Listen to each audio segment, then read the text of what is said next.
Let's get started. Throughput accounting. Now, throughput accounting is basically one of the most important chapters for F5. It is a modern technique to deal with limiting factors. Now, what is a limiting factor? First, we need to identify this. Limiting factor or bottleneck or binding constraint is any factor which limits the organization's activities. For example, labor hours, for example, demand itself. Let's say that our factory has a machine whose capacity is to produce 1,000 units, but the demand is for 800 units. Okay. So in that case, we have to produce only 800 units. Why? Because there is a constraint of the demand itself. If we produce complete 1,000 units, there would be a wastage of 200 units. But when you will see most of the questions in the past papers, they do not mention demand as a constraint. They mention labor hours or machine hours as a constraint. Moving on, the old technique of dealing with limiting factors was marginal costing. I guess you all would remember marginal costing from your F2 studies. Now, there is a 5-step approach to compute both marginal costing and throughput accounting. What is the 5-step approach? The first step in both the cases is to identify limiting factor. We need to first check where does the limiting factor occur. Whether is it labor hours or is it machine hours or is it demand itself, we need to check that first. How will we check? That would be discussed in the question later on. Second step is to calculate contribution per unit for marginal costing, whereas for throughput accounting, it is to calculate throughput per unit. Third step is to calculate contribution per limiting factor, and for throughput, for throughput, calculate throughput per limiting factor. And then for both the methods, that is marginal costing and throughput accounting, the fourth and fifth step are the same, that is to rank products and make optimal plan. Now, while we take marginal costing, the optimal plan would be different from throughput accounting.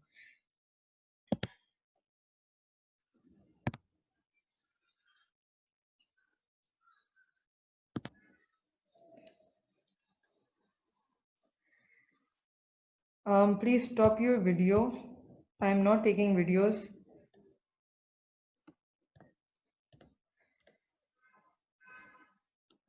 Now, in order to calculate the contribution, we need to use the formula selling price less materials plus labor plus variable overheads, because marginal costing says that every variable cost needs to be deducted from the selling price in order to compute contribution. However, throughput accounting says that we can compute contribution with a new method. How? It says that we need to assume that all variable costs are now fixed except for material cost. So we will compute throughput using selling price less material cost. Now, why does throughput assume that all other variable costs are fixed? The main reason is that nowadays, if you look at most of the companies, their labor is not paid hourly, or their labor is not paid using the piece rate. Most of the companies nowadays have salary based labor, and when they have a salary based labor, that cost that cost of the salary is basically fixed for the company. Why? Because every month they have to give, let's say, $1,000 to an employee, or let's say $500 to an employee. Okay, so that is a fixed cost for the company because the patterns have changed over the time.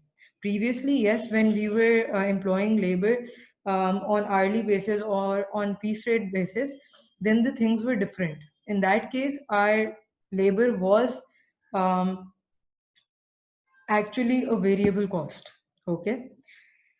On the other hand, variable overheads nowadays, even though they are variable in nature, but we consider them fixed. Why? Because they make a big chunk of our spending, right? For example, electricity bill, we always consider while budgeting. Even if you check your household expenses, the elders in your family take out a budgeted cost and keep that separate from your savings, your household savings, while computing the electricity bill. Why? Because electricity bill is has a significant or a material amount in our household expenses. Because without electricity nowadays, nothing is possible, right? So we believe that it has become a fixed cost for us, even though it is variable in nature, but its importance is so much for us that it has been considered as a fixed cost. Okay. Moving on, how would we compute profit under marginal? Contribution less fixed cost is equals to profit. I guess you all might be able to recall it from your F2 studies. However, in case of throughput, we subtract general fixed cost, that is this fixed cost, from throughput. That would be mentioned in the question, which of them is the general fixed cost, and we deduct the other fixed costs. Now, what are the other fixed costs? The other fixed cost is made up of labor plus variable overheads that we assumed while calculating the throughput to be fixed. Okay, and once we deduct both of them, we compute profit. Now, here's a question. The question says there are three products: S 39,000 units, D 44,000 units, and E 42,000 units. This is the demand for the units, for the products.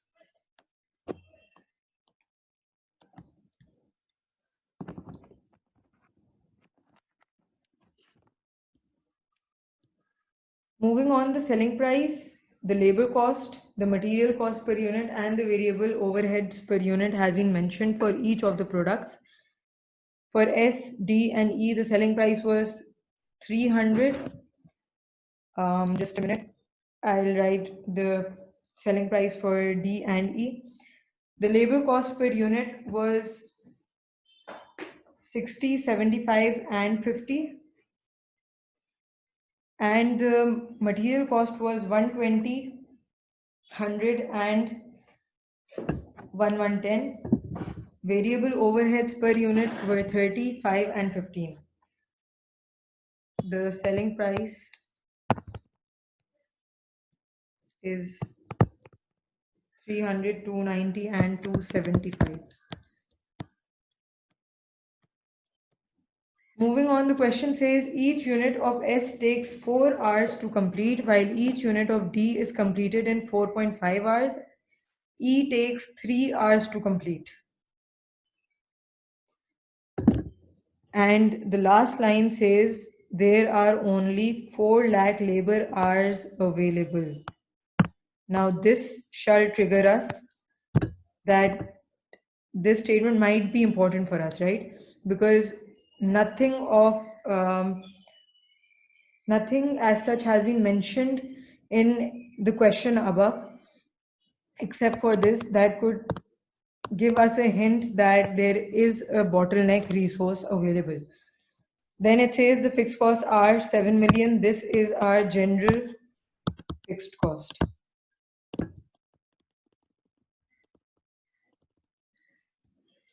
Requirement is to compute optimal plan and profit using marginal costing and throughput accounting. And the second requirement is to compute throughput accounting ratio for each product. I am presenting the solution and then I'll explain it to you.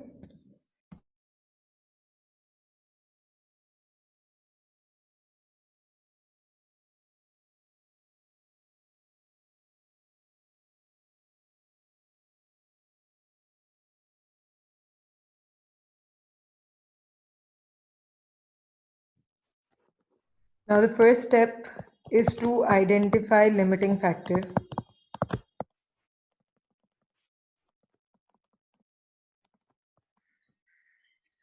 And how would we do that? We know that S takes 4 hours per unit and the demand for S is 39,000 units. That would consume 156,000 hours. Then we have 4.5 hours per unit for D and 44,000 units are to be made.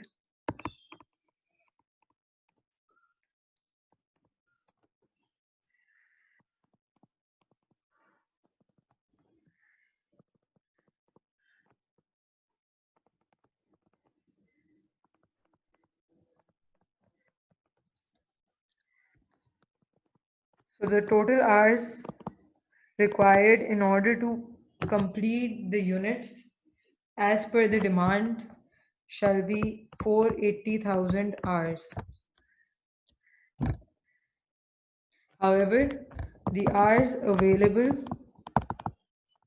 are only 4 lakh, which shows that a limiting factor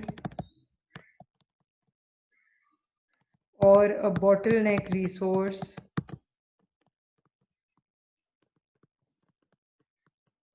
or a binding constraint exists.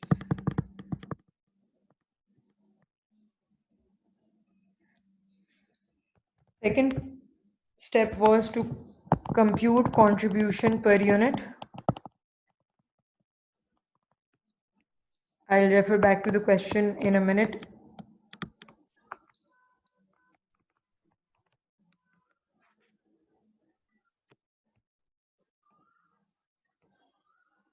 The selling price is 300. The labor cost is 60. Material cost per unit is 120 and variable overhead per unit is 30, which means the contribution shall be 90 in this case, 110 in this case, and 100 for E. Copying it down. 90, 110 and 100.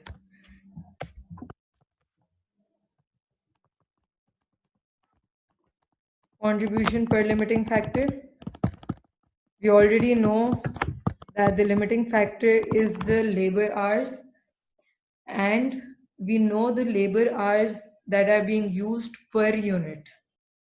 For S, it was 4, so we'll divide 90 by 4. For D, it was 4.5, we'll divide 110 by 4.5. And for E, it was 3, so we'll divide 100 by 3. And that would give us $22.5, $24.4, and $33.3. Now we need to rank the product. How will we rank the products?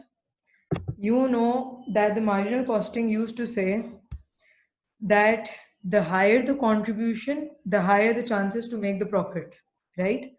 So we'll rank the product with the highest contribution per limiting factor as first, then D as second, and S as third.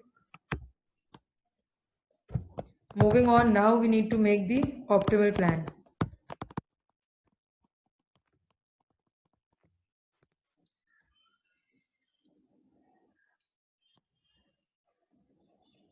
I'm switching off the videos.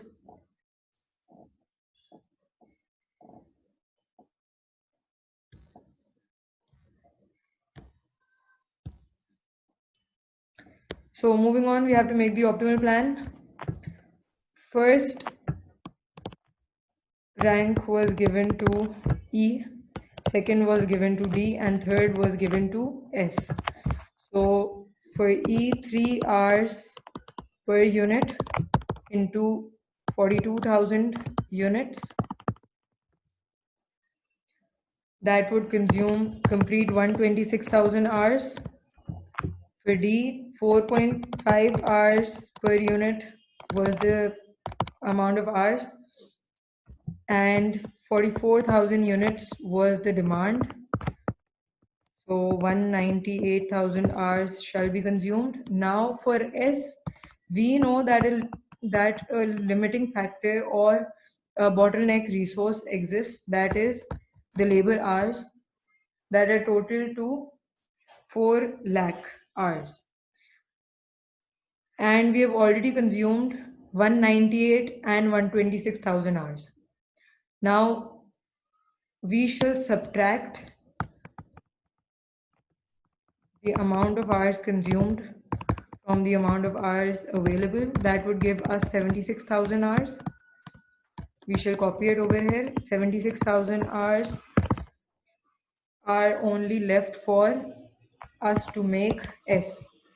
And we know that each unit of S consumes 4 hours. So what we need to do is we need to divide 76,000 by 4 to compute the amount of units that we'll be able to make for S.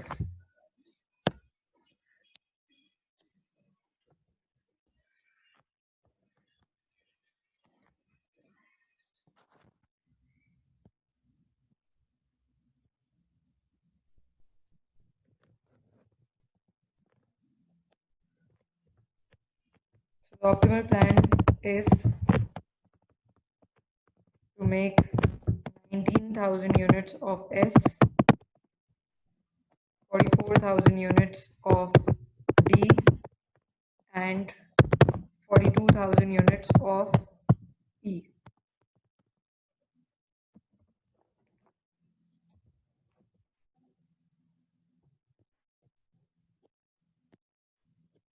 Now we need to compute the throughput, but before that, we have to compute the total profit at optimal plan for marginal costing.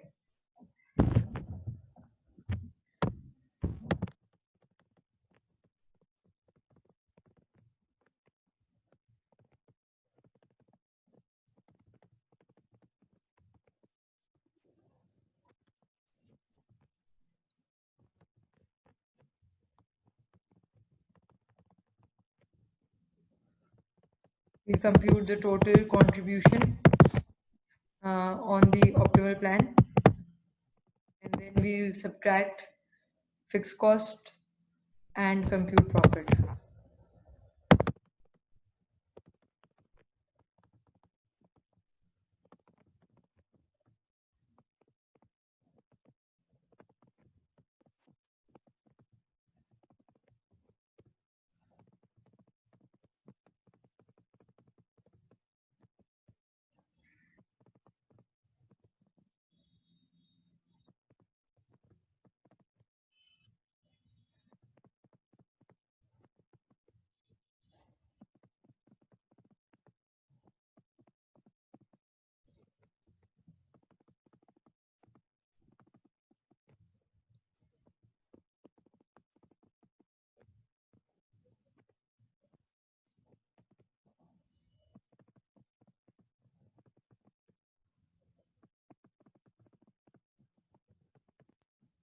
This is our total profit in case of marginal costing. Now we'll compute the optimal plan using the throughput approach.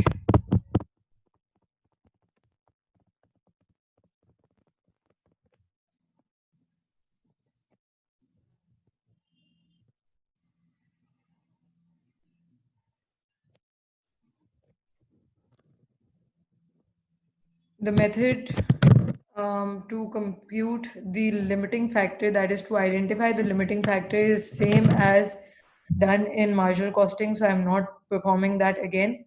I'm moving on to the part where we need to compute throughput per unit.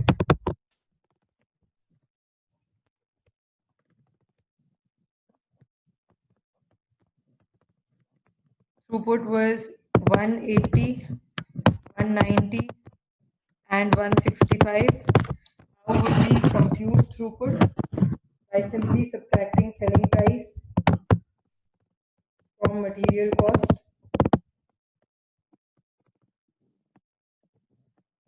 Moving on, throughput per limiting factor. We already know what the limiting factor per unit is. That is 4 for S, 4.5 for D, and 3 for E. We'll divide the throughput by the limiting factors, and then we have to rank the products.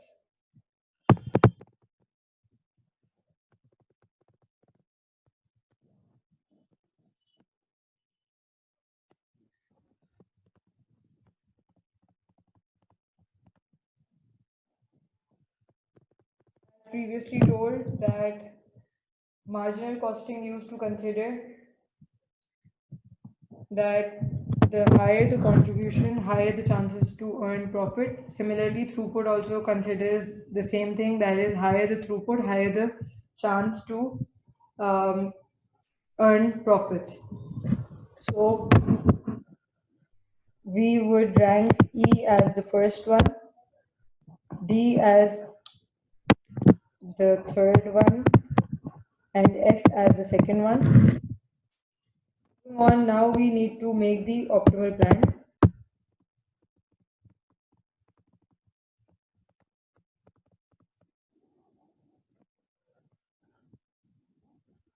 E was the first one, S was ranked as second, and D was ranked as third. So for E, complete 42,000 units shall be made. And how many hours shall be consumed? That we need to calculate. 3 hours per unit was mentioned in the question, which gives us 126,000 hours. For S, the demand was to produce 39,000 units at 4 hours per unit, which gives us 156,000 hours. And for D, we need to compute how many hours will be required and how many units shall be made. But we know that 4.5 hours per unit is required for D, and we know that the available hours are 4 lakh. So subtracting 4 lakh from 156,000 and 126,000 gives us 118,000 hours. And we already know that D takes 4.5 hours per unit. So 118,000 divided by 4.5 hours shall give us 26,222 units.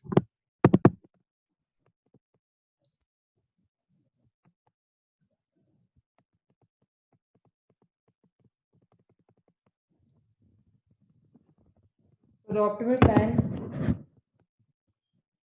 is to produce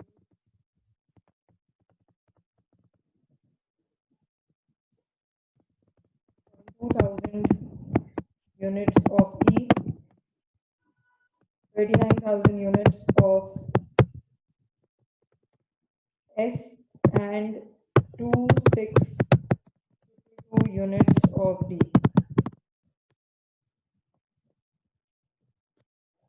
Next, we have to compute total profit under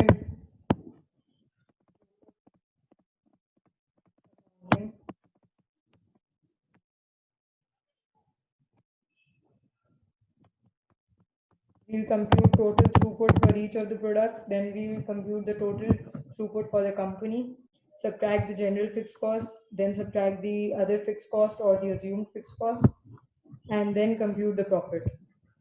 So the throughput for S was 180 per unit, for D it was $190 per unit, and for E it was 165 per unit. And we made 39,000 units of S, 26,222 units of D, and 42,000 units of E.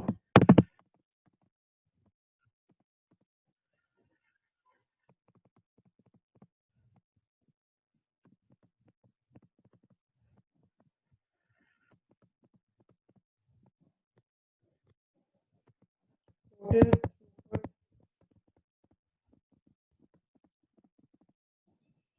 is 189,32180. General fixed cost was mentioned in the question as 7 million, and other fixed cost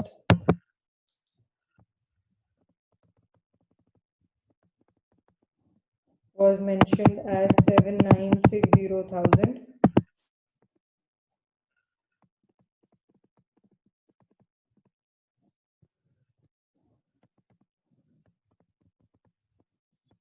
Total throughput is, total profit is 3972180. You guys must be confused about how did I compute the other fixed cost. The other fixed cost was computed using the marginal units. Why the marginal units? And how did I compute the other fixed cost? The other fixed cost was computed and variable overheads rate for each product into the units of marginal costing. Why? Because throughput considers that all other costs except material cost is fixed, which means that it considers labor and variable overheads as fixed. And I am solving it in front of you. For S, the labor cost per unit was 60 and the variable overhead was 30, which means 90.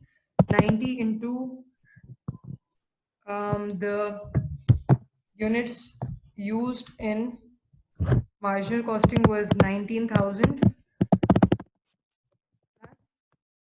For D, 75 plus 5,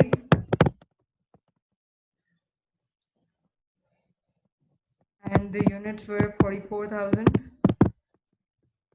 And for E, it was 50 plus 15, and the units were 42,000. Now the question is that why did we compute the other fixed cost using the marginal units and not the demand or not the throughput units? The reason is that the limiting factor exists. So we can either produce the units using the throughput accounting method, or we can use the units, or we can produce the units using marginal costing approach. Now we had already computed the cost of labor and variable overheads using the marginal costing method. So the throughput accounting considers that once the cost has been computed, it is fixed. It is not variable. So we will take the cost under the marginal costing units only. If we were considering that the cost was variable, then we would have changed the units into throughput accounting units. But because the cost has already been computed using the marginal costing units, because in marginal costing, we did compute this cost, but in a different way, because we were computing it using the total contribution. So it was included in that only, right? Over here, our total profit under throughput has been computed. Now, moving on to the throughput accounting ratio.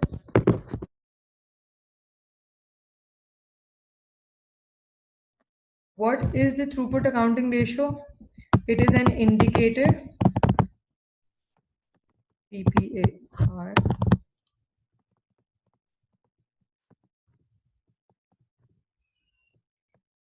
used to check whether it is feasible to produce a product or not.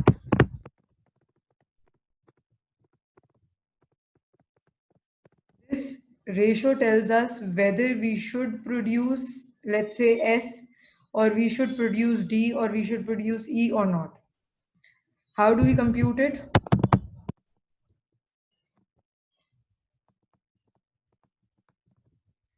Using throughput per hour divided by cost per hour. Now, how is cost per hour computed? Using general fixed overheads or general fixed cost plus assumed fixed cost divided by available hours.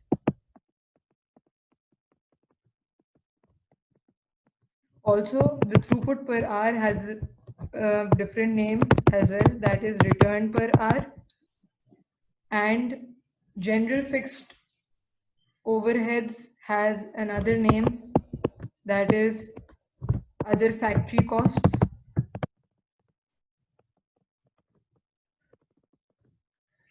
And assumed fixed costs has another name called conversion costs. Now, how will we know that a product should be made or it should not be made? If TPAR, that is throughput accounting ratio, is greater than 1, then we will make the product. But if it is less than 1, we would not make the product. Let's compute the TPAR for this question.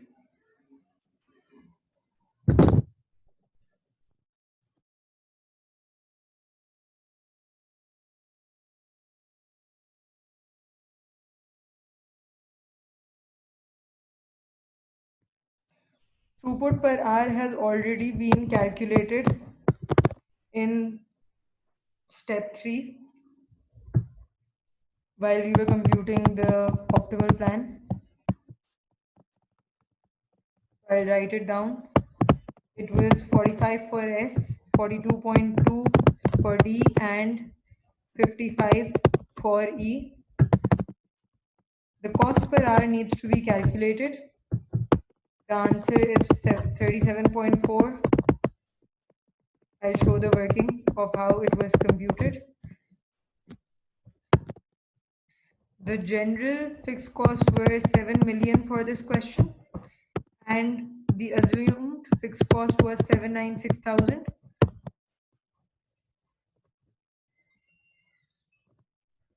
And the available hours were 4 lakh. So this gives us cost per hour of 37.4, and the throughput accounting ratio is 1.203 for S, 1.128 for D, and 1.47 for E. Preference shall be given to E. Then we would prefer to make S, and then we would prefer to make D. Reason being that E has the highest throughput accounting ratio, S stands at the second position, and D stands at the last position.